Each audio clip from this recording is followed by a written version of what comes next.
Hi folks, Jake on Slatt here, and as you can see, I've gotten the welder running. I'm going to run you through the things that I had to do to get it running and the rewiring project. But first I wanted to show you this garment. This is a shop vest that my mom made for me. And it's made out of suede leather. In this case it was a couple of leather jackets that we got from a great used clothing store in Cambridge called the Garment District.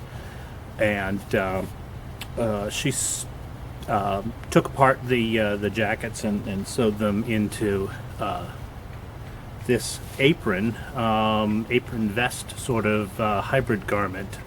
This is actually from a pattern for making a pirate's vest that she modified into this garment.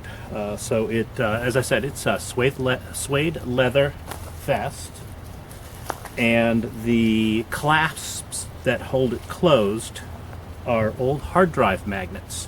So it really doesn't require any effort to button it up or zip it. It just closes itself. It's got a couple of large pockets here for gloves or tools or hardware or what have you. A couple of smaller pockets for tools, or in this case a phone. It also has a hole so that you can run the headphone jack, the headphone cord from the inside of the pocket up to a pair of earbuds. The collar closes. And I'll show you that in a second, but also I want to show you it has magnets inside the leather here that can hold tools, or in this case welding rods, some 6010 and some 7018. And these magnets are quite strong. Here's a bar of half-inch steel, and you can see it'll even hold on to that. Now, in addition, the collar goes up, and there's another set of magnets inside that hold it closed. So when you're actually welding or grinding, it protects your throat and this portion of your chest, so you don't get that triangular sunburn that welders often get. My mom actually wrote up the process of putting together this garment, and I'll be posting that soon on the website. But today I want to show you the welder. So first let's talk about the engine. This is a 4-cylinder, 4-cycle engine from a purportedly 1946 Austin Dorset. So that was a small British car, and this engine, it must weigh 700 pounds. It is solid cast iron and incredibly heavy. I suspect it is going to run absolutely forever. But it is from a British automobile. So it has a Zenith carburetor, and I haven't really done anything to the carburetor other than tap it with a hammer. The float bowl valve was stuck, and the engine was getting no fuel. So I primed the engine and cranked it and tapped it repeatedly with a hammer, and that seemed to break loose the float bowl valve, and the carburetor seems to be working well now. The radiator was empty. I filled it with antifreeze and water, and it seems to be holding, so that's good. And let's see, we'll go around here. This was the major problem.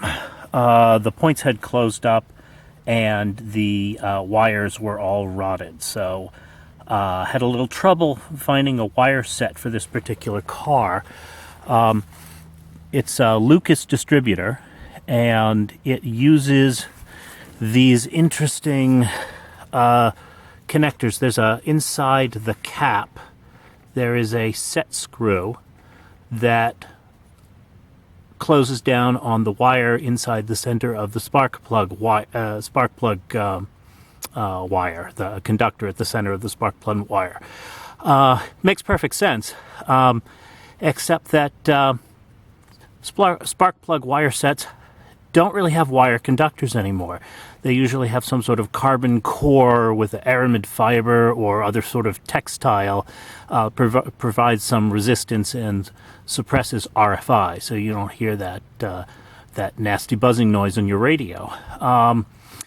But I looked online and I was able to find a set of spark plug wires for a tractor application, and these have a solid metallic core that I was able to use with this Lucas distributor cap.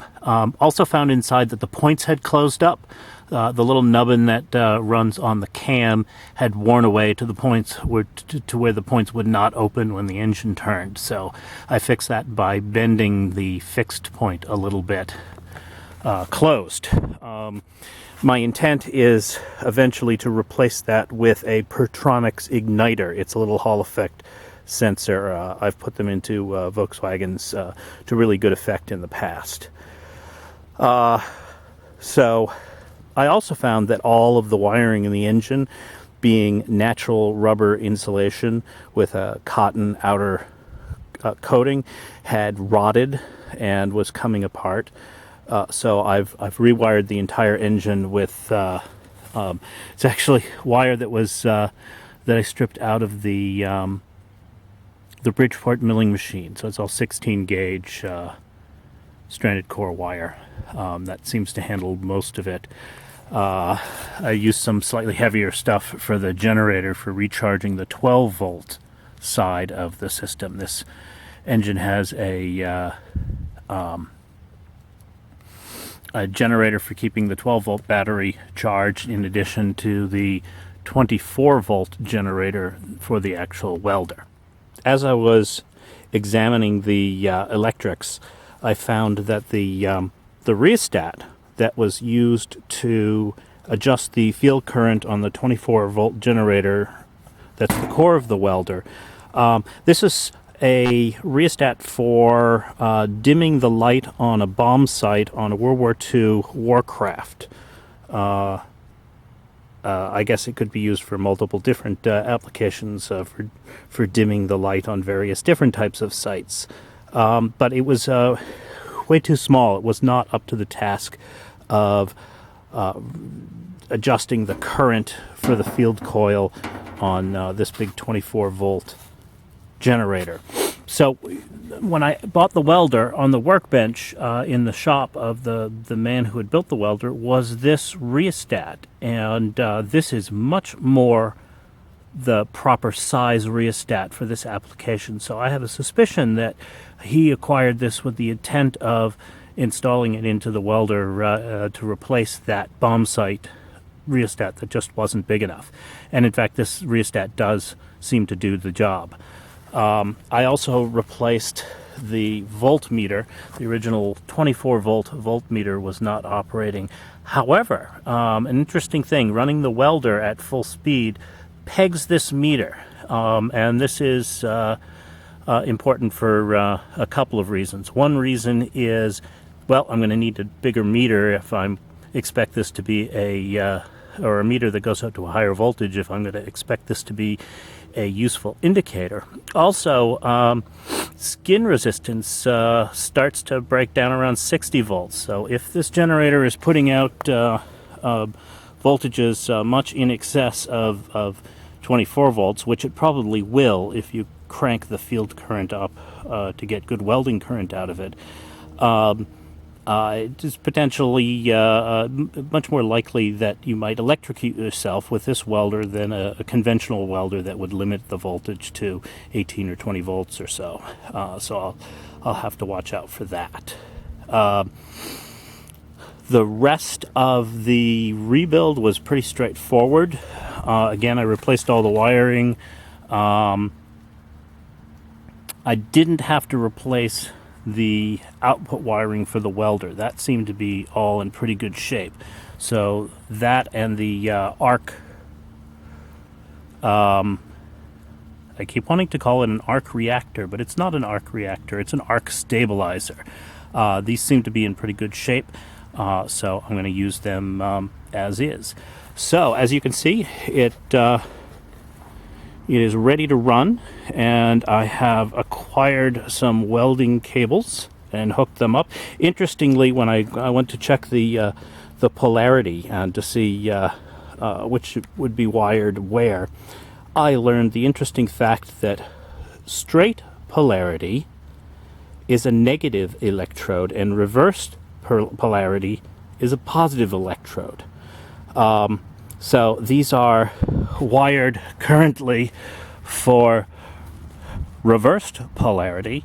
What I'll likely do, since this is 2-gauge cable, is I'll use these cables as the extension, and then these are only 15 feet long, so I have up to 50 feet of 2-gauge at 200 amp. So I'll get some black cables and I'll put some quick disconnects here. And I'll leave the red cable attached to the positive on the welder, and then if I change polarities on the stinger and the ground, quote unquote, I guess ground can be positive, so that will make more sense than having the stinger on a red cable. Alright, I'm going to set the camera up now, and I am going to try running a bead on a piece of steel. Now, I have never ever stick welded anything, so this is not only a test of the welder, but a test of me.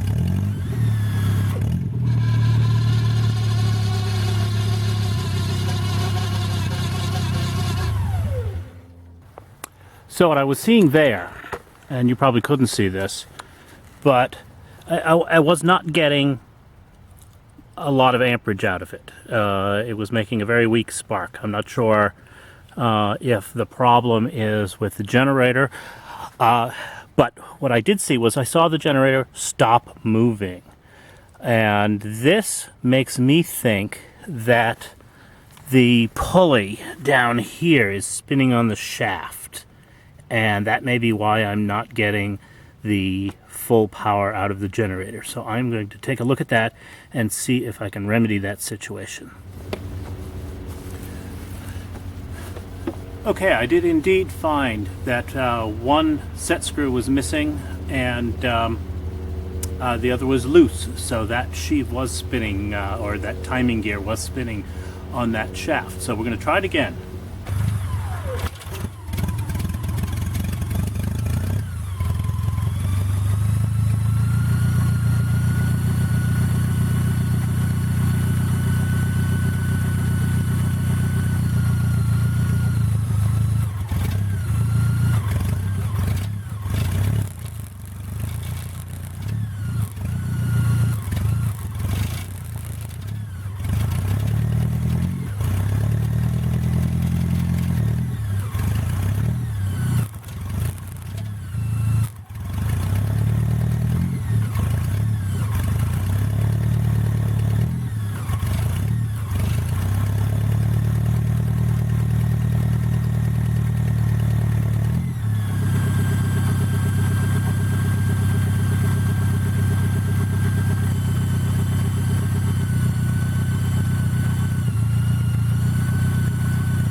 This does not bode well at all.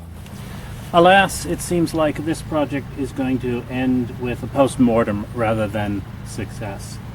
It looks like this 50-some-odd-year-old generator